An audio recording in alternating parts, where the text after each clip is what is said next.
Bonjour à tous, bienvenue dans cette vidéo, j'espère que vous allez bien. On se retrouve ici pour traiter le corrigé de l'exercice que je vous ai proposé dans une vidéo précédente, dont vous trouvez le lien ici juste au-dessus, dans laquelle il était question de synthétiser un sel à partir d'acide sulfurique et de soude, et puis de filtrer le résultat après cristallisation pour essayer d'en sortir du cristal. Alors, c'est un format un petit peu différent d'habitude, hein. J'ai essayé de proposer quelque chose d'alternatif à ce que je vous avais proposé au tableau les dernières fois. L'idée principale étant d'essayer de faire en sorte que ce soit plus facile pour vous à lire, et puis moi, ça me permet d'anticiper un petit peu plus ce que je vais vous dire à l'écran. Voilà, donc dans tous les cas, n'hésitez pas à me dire au fur et à mesure de la vidéo en commentaire ce que vous pensez de ce format, s'il y a des pistes d'amélioration que vous envisagez. Sachant que pour le moment, je suis un petit peu limité par les capacités de l'ordinateur et de la carte graphique dont je dispose pour rendre la chose un petit peu fluide. Voilà. Donc il y a des améliorations, ça je le sais. Après, vous pouvez également me dire ce que vous en pensez dans les commentaires. Voilà, donc allez, c'est parti pour le corriger. Je vous invite à y aller. C'est par là que ça se passe. C'est parti! Voilà, donc je vous ai préparé une feuille de calcul qui correspond à l'énoncé de l'exercice et qui va nous permettre d'organiser les différentes étapes par lesquelles nous allons passer pour répondre à la question posée dans l'énoncé. Alors on retrouve un certain nombre d'éléments que je vous ai donnés dans l'énoncé de l'exercice. Par exemple ici, le fait que l'on ait de l'acide sulfurique à 15% en masse au départ, le fait que l'on ait également de la soude à 15% en masse au départ et que l'on va mélanger ces deux solutions dans un réacteur pour obtenir un sel en solution. C'est une solution que l'on va ensuite concentrer par évaporation du solvant afin de sortir de l'eau et d'obtenir une solution qui sera davantage concentrée. Une fois que cette solution est concentrée, on réalisera un refroidissement de la solution de façon à obtenir une cristallisation, à la suite de quoi on va filtrer de façon à séparer l'isomère du cristal. Alors, le cristal ici, on va le supposer en fait anhydre, c'est-à-dire qu'on va supposer que ce sel-là n'est composé que de sulfate de sodium, autrement dit Na2SO4. Donc, aucune molécule d'eau présente dans le sel.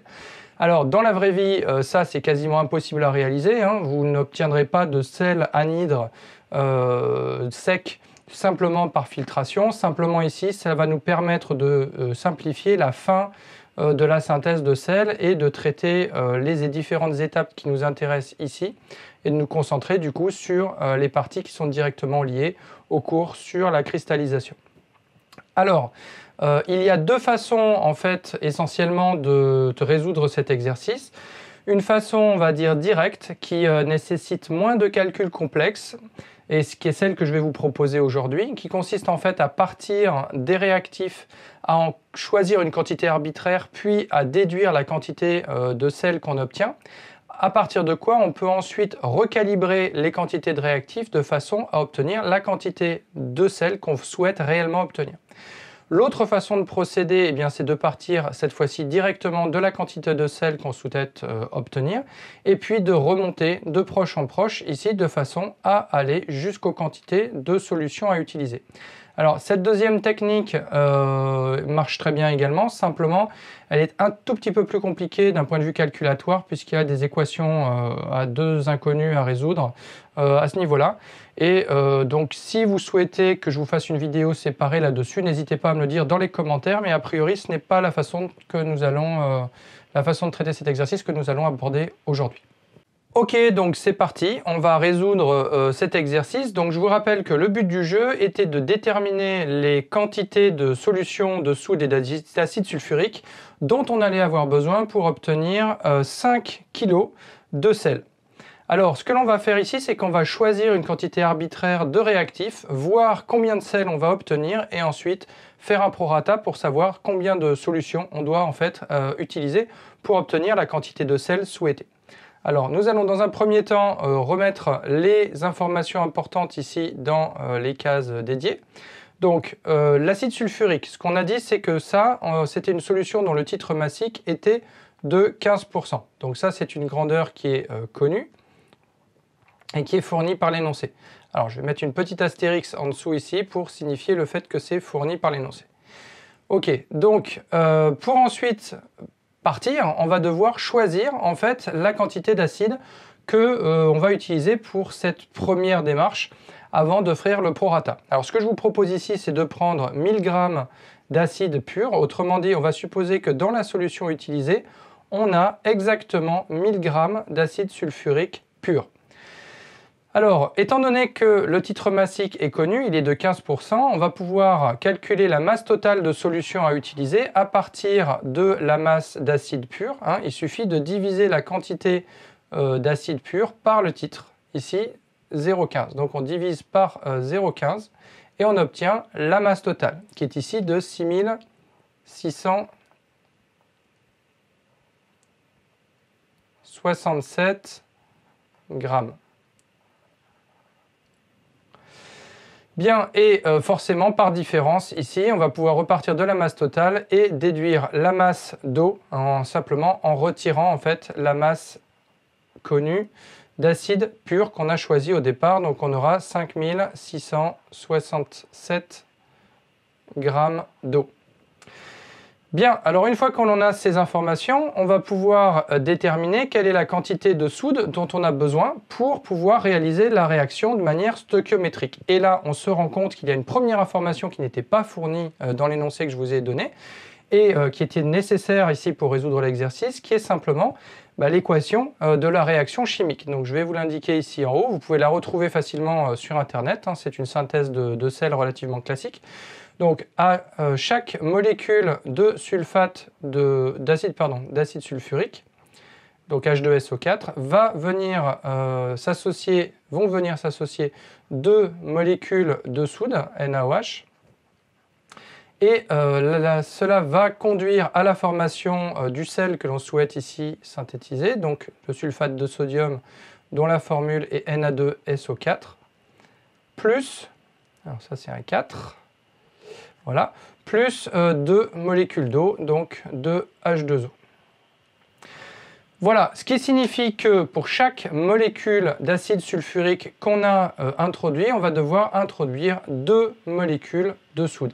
Alors attention, l'erreur à ne pas faire, c'est de simplement multiplier par 2 la quantité. Alors c'est quelque chose que je vois assez fréquemment, c'est-à-dire qu'ici on a 6667 grammes d'acide sulfurique, on a un titre massique de 15%. La soude a un titre massique également de 15%. D'ailleurs, on peut tout de suite mettre cette valeur ici dans la case correspondante. Et on peut avoir tendance à se dire, c'est facile, je mets 2 fois la quantité de soude, c'est-à-dire 2 fois la masse de ce qu'on avait en acide en soude, et ça marche. Et en fait, pas du tout, puisque ce qui compte, ce n'est pas la masse totale de solution, mais le nombre de molécules introduites. Donc il va nous falloir calculer le nombre de molécules d'acide pour ensuite en déduire le nombre de molécules de soude et passer à la masse de soude. Alors là, une autre information dont vous ne disposez pas dans l'énoncé et qui vous est nécessaire, que vous pouvez très facilement retrouver sur Internet, c'est la masse molaire de l'acide sulfurique H2SO4. Voilà, donc masse molaire de H2SO4 qui est de 98 grammes par mol. Alors, ici, on a la masse d'acide pur, donc pour obtenir le nombre de moles, c'est relativement direct, vous divisez simplement par la masse molaire, donc vous divisez par 98, et ça vous donne donc 10,2 moles d'acide sulfurique. La réaction chimique vous indique que vous avez besoin de 2 moles de soude par mol d'acide sulfurique. Donc on peut déduire de cette valeur le nombre de moles de soude dont on a besoin, ici, simplement en multipliant par 2 le nombre de moles d'acide sulfurique. Donc ici, ça nous fait 20,4 moles. Voilà. Et puis, du coup, une fois qu'on a le nombre de moles, on peut en déduire la masse de soude pure correspondante. Alors, de la même façon, pour faire ça, il vous faut la masse molaire de la soude, qui ne vous était pas donnée, mais que vous pouvez trouver très facilement sur Internet, de la même façon. Donc, masse molaire de la soude, NaOH. Hop là, ça nous fait 40 grammes par mol. Alors vous verrez dans la vidéo, de temps en temps ça ralentit un peu, c'est l'ordinateur qui n'a pas la puissance suffisante pour faire ce travail d'enregistrement de manière adéquate et on fera avec aujourd'hui. Alors, donc pour passer du nombre de moles de soude à la masse de soude pure, eh bien simplement on va multiplier par la masse molaire. Autrement dit, on va faire exactement l'inverse de ce qu'on a fait tout à l'heure sur les moles d'acide. Et ça va donc nous faire 816 grammes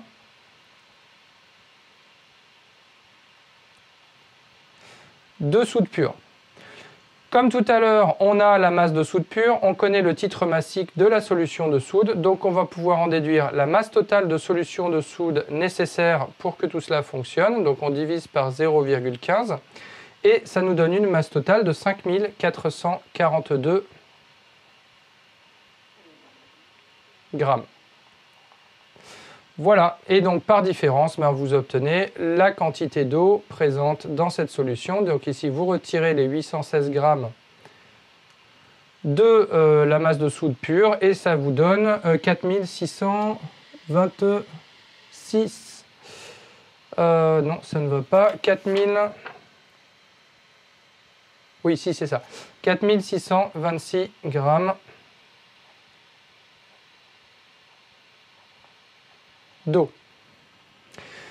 Voilà, donc on a fait le point sur les deux solutions de départ. Donc on connaît leur quantité, on connaît les quantités précises d'acide et de soude pure qu'on a dans ces solutions, ainsi que la quantité totale d'eau qui va être introduite. On sait que la réaction, lorsqu'elle va être mise en œuvre, va être stoichiométrique ici et qu'on obtiendra exclusivement du sel. Bien, alors maintenant qu'on a connaissance des compositions des différentes solutions, on va les mélanger et on va donc synthétiser le sel. Si l'écran veut bien glisser, voilà.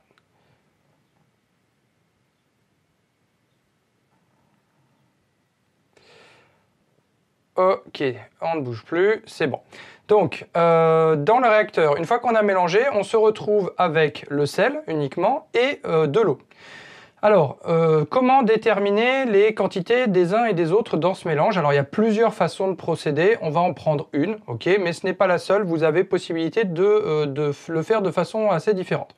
Alors, ce que je vous propose ici, c'est de partir du principe que la réaction a été totale, ce qui en l'occurrence est presque le cas ici, puisqu'on a une réaction qui est très exothermique et qui est très déplacée vers la formation de sel. Donc on a vu tout à l'heure dans l'équation chimique qu'on avait une mole de sel par mole d'acide sulfurique introduite. Donc en fait on va se servir de ça pour déterminer la quantité de sel présente dans la solution. Simplement on va récupérer le nombre de moles d'acide qu'on a introduit au début et puis on va le reporter ici puisqu'on vient de voir que la quantité de sel était exactement égale à la quantité d'acide en mol. Donc on a 10,2 moles a priori de sel dans la solution. Alors on va en déduire la masse de sel. Alors pour déduire la masse de sel, évidemment, il va nous falloir une fois de plus la masse molaire qui n'était pas fournie mais que vous trouvez très facilement sur internet. Donc la masse molaire du sulfate de sodium, donc Na2SO4. Ici, qui est de 142 grammes par mol.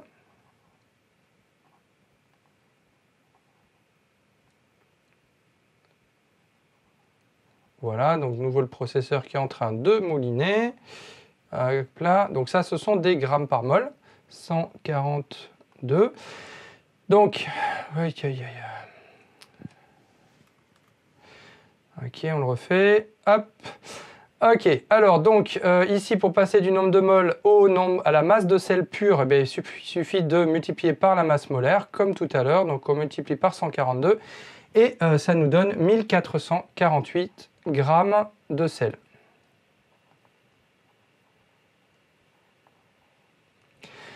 Bien, alors comment ensuite accéder à la masse d'eau ou à la masse totale? Les deux sont possibles. Alors pour la masse d'eau, si vous voulez faire le calcul de la masse d'eau, vous allez devoir tenir compte de la quantité d'eau qui était présente ici dans la solution d'acide, la quantité d'eau qui était présente dans la solution de soude et également de la quantité d'eau qui est générée lors de la synthèse du sel ici. Donc 3 calculs à faire.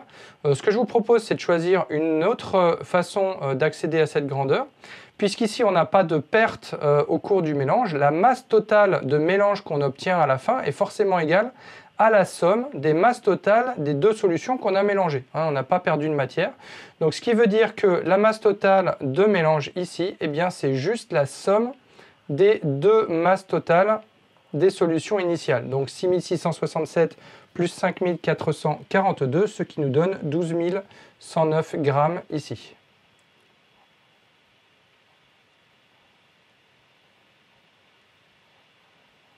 Voilà.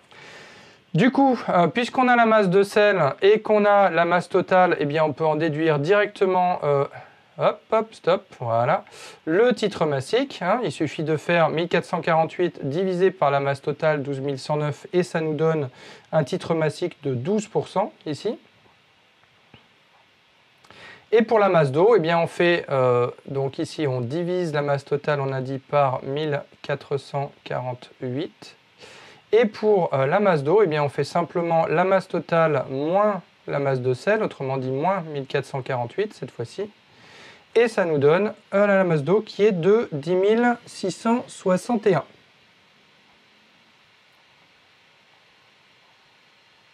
Grammes. Bien, donc une fois qu'on dispose de la solution diluée, on va pouvoir procéder à la concentration de cette solution. Pour faire cela, on va porter donc le mélange à ébullition, autrement dit à 100 degrés Celsius, et on va évaporer une certaine quantité d'eau. Alors évidemment, la question qui se pose, c'est de savoir quelle est la quantité d'eau qu'il faut évaporer pour obtenir le résultat que l'on souhaite. Et là, il y a une information qui vous est donnée dans l'énoncé, qui est que vous ne devez pas dépasser 20% massique pour la solution concentrée. Autrement dit, le titre massique maximum que vous pouvez obtenir ici, il est de 20%. Donc ça, pareil, je mets une petite astérix, c'est une information, s'il veut bien me faire une astérix, voilà, qui vous est donnée dans l'énoncé. Ok. Donc, ici, comment on va ensuite utiliser cette information? Eh bien, en fait, quand on va concentrer la solution, ce qui va être évaporé, c'est uniquement l'eau. Tout le sel va rester dans la solution, donc on connaît ici également la masse de sel présente dans la solution une fois qu'elle a été concentrée. Donc qui est égale à la quantité qu'on a ici, donc là c'est la même chose, hop, tac, égal. Donc on a 1448 grammes de sel présent ici. Donc, comme tout à l'heure, on a la masse de sel, on a le titre massique de la solution, et bien on peut en déduire simplement la masse totale de solution qu'on est censé obtenir. Donc, on divise la masse de sel par le titre, donc 0,20 ici, ce qui nous fait une masse totale de 7240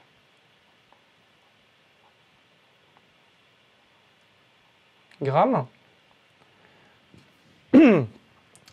Et par différence, eh bien, on obtient la masse d'eau. On fait les 7240 grammes moins 1448. Donc moins 1448. Voilà, ce qui nous donne la quantité d'eau qui est de 5792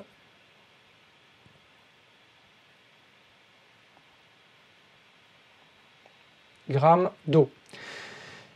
Et une fois qu'on a tout ça, eh bien, on peut connaître la quantité d'eau qu'on a dû éliminer, puisqu'en fait, toute l'eau qui n'est plus dans la solution concentrée, c'est l'eau qui est partie. Donc en fait, on obtient la masse d'eau qui a été évaporée en soustrayant la masse d'eau restante, autrement dit ici 5792, à la masse d'eau qui était initialement présente dans la solution diluée, 10 661 grammes. Et on obtient du coup la masse d'eau présente qui a été évaporée, qui est ici de 4869 grammes.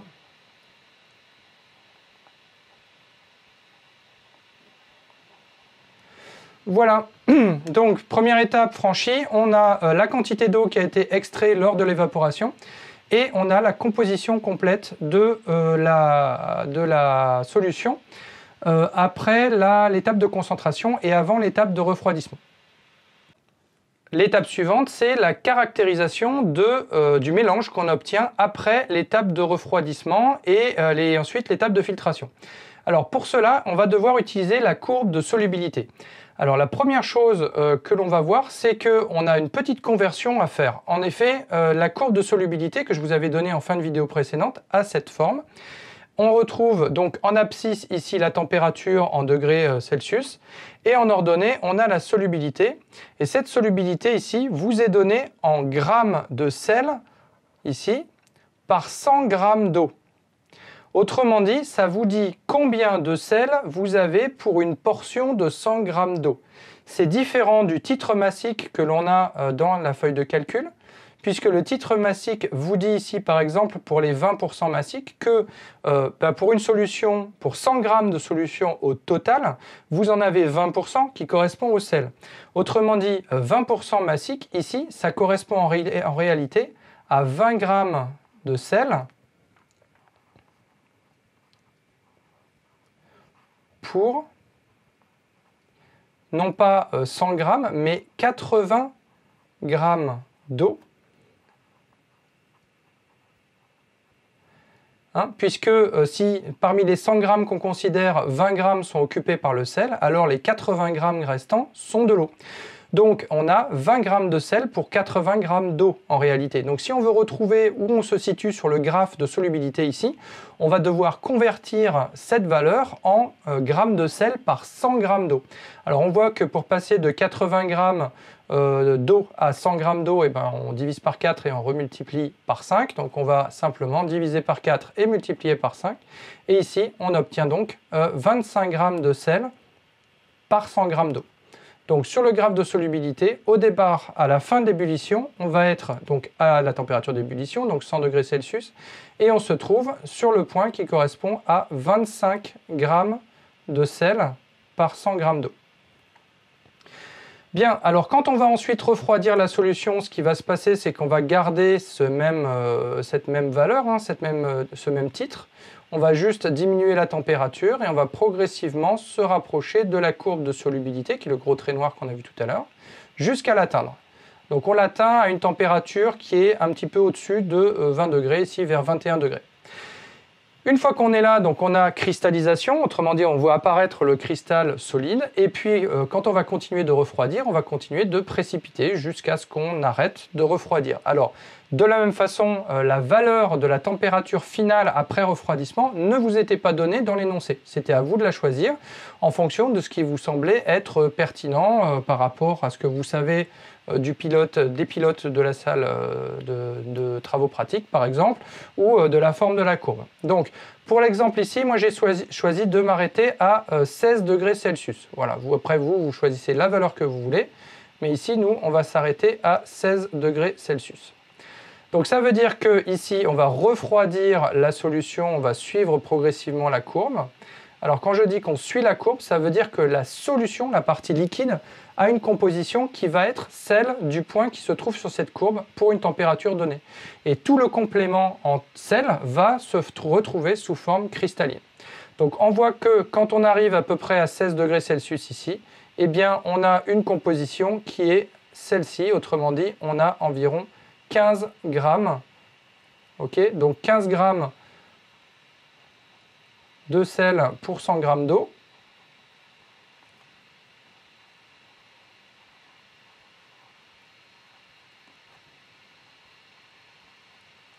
Voilà. Donc, comme tout à l'heure, pour retrouver le titre massique, eh bien, il va falloir faire une petite conversion. Le titre, lui, du coup, il va être de 15 grammes, qui est la partie sel, sur la masse totale de l'échantillon qu'on considère, qui fait 100 grammes d'eau, plus 15 grammes de sel. Autrement dit, ici, on se retrouve avec un titre massique de 13%.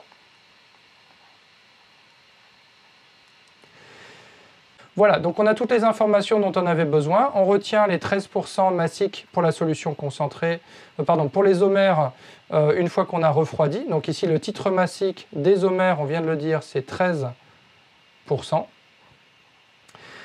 Voilà. Alors, une fois qu'on a ça, eh bien, on va remplir les autres cases. Tout d'abord, la masse d'eau. Eh bien, la masse d'eau, c'est la même que celle qu'on a ici, puisqu'en fait, l'hypothèse qu'on a faite ici, c'est que le sel qu'on sortait après filtration était anhydre.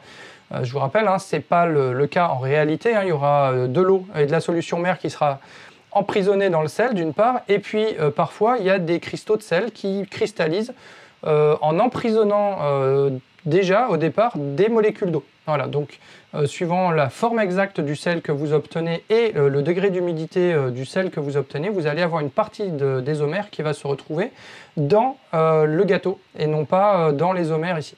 Donc là, on fait l'hypothèse que toute l'eau est sortie lors de la filtration, donc ce qui veut dire qu'on retrouve en fait toute l'eau qu'on avait dans le mélange concentré, cette fois-ci dans les omers. Ici, autrement dit, on a 5792 grammes d'eau dans les omers. Le titre massique en sel des omers est de 13%, donc à partir de cette masse d'eau, on peut en déduire la masse totale. Donc on va faire comme on a fait tout à l'heure, on divise, alors cette fois-ci non pas par le titre directement puisque ça concerne le sel et que là on a la masse d'eau, mais par 1 moins le titre en sel, donc 0,13, voilà, ce qui nous donne 6657 grammes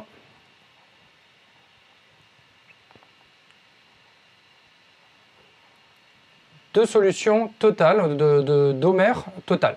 Et par différence, eh ben, on en déduit la quantité de sel qui est restée dans les omers. Donc on fait moins 5792. Et ça nous donne en quantité de sel ici 865 grammes. Voilà. Et donc, on peut en déduire la quantité de sel anhydre qu'on obtient ici à la fin, puisqu'il suffit en fait de reprendre la quantité de sel qui était présente dans la solution concentrée et d'en retirer la quantité de sel qui est restée dans les omers, donc moins 865 grammes. Et on obtient donc in fine 583 grammes de sel anhydre.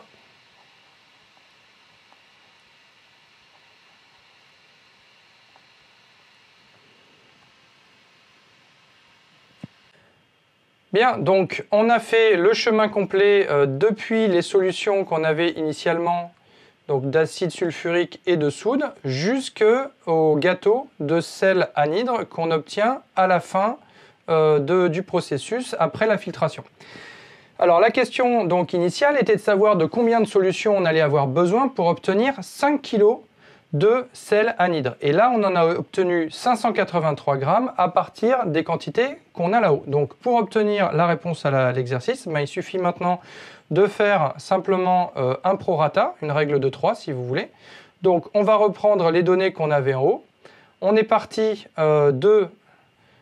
ici, on va le noter là, donc en acide sulfurique, donc je mets là juste H2SO4, mais en fait, c'est la quantité totale de solution. Donc on est parti de 6667 grammes de solution d'acide sulfurique. On a mélangé à cela donc 5442 grammes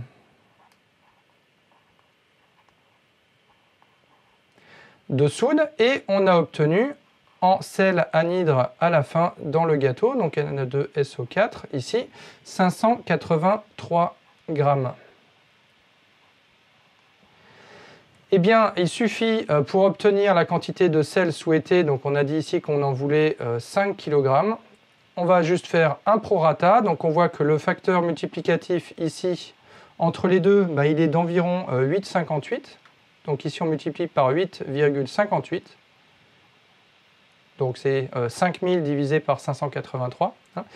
Eh bien, on va appliquer le même facteur multiplicatif ici pour obtenir les quantités de solution dont on a besoin pour obtenir cette quantité de sel anhydre. Donc ici, ça nous donne, donc je pars des 5442, je fais fois 8,58, de la même façon. Ça va me donner, alors je le donne en kilos parce que c'est un petit peu grand comme chiffre, ça va me donner 46,7 kg.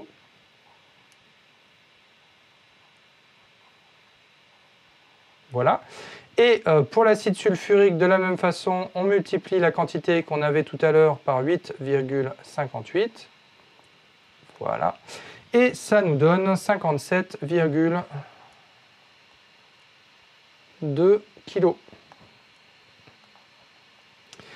Voilà, donc ça, cette fois-ci, c'est la réponse à la question qui était posée initialement.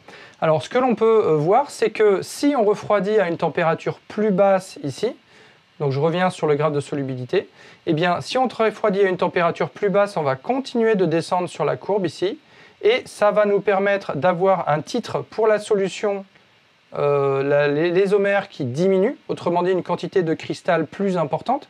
Et donc forcément, pour une même quantité de gâteau souhaité, donc les 5 kg ici, on va se retrouver avec des quantités de solutions à utiliser qui sont plus faibles et donc un coût inférieur pour ce procédé dans le cas où on souhaiterait effectivement mettre ça en œuvre au niveau industriel. Voilà, le corrigé est à présent terminé, j'espère que ça vous a plu. Donc comme je le disais en introduction, n'hésitez pas à me faire un retour dans les commentaires par rapport aux améliorations que vous pourriez envisager par rapport à cette formule-là, me dire si ça vous a plu, si vous préférez ça par rapport à la version tableau que je faisais avant. Voilà, sinon si la vidéo vous a plu, n'hésitez pas à mettre un petit pouce bleu, à vous abonner, à me dire en commentaire que vous avez apprécié, ça fait toujours plaisir. Et puis sinon on se retrouve très bientôt pour de nouvelles vidéos. Ciao!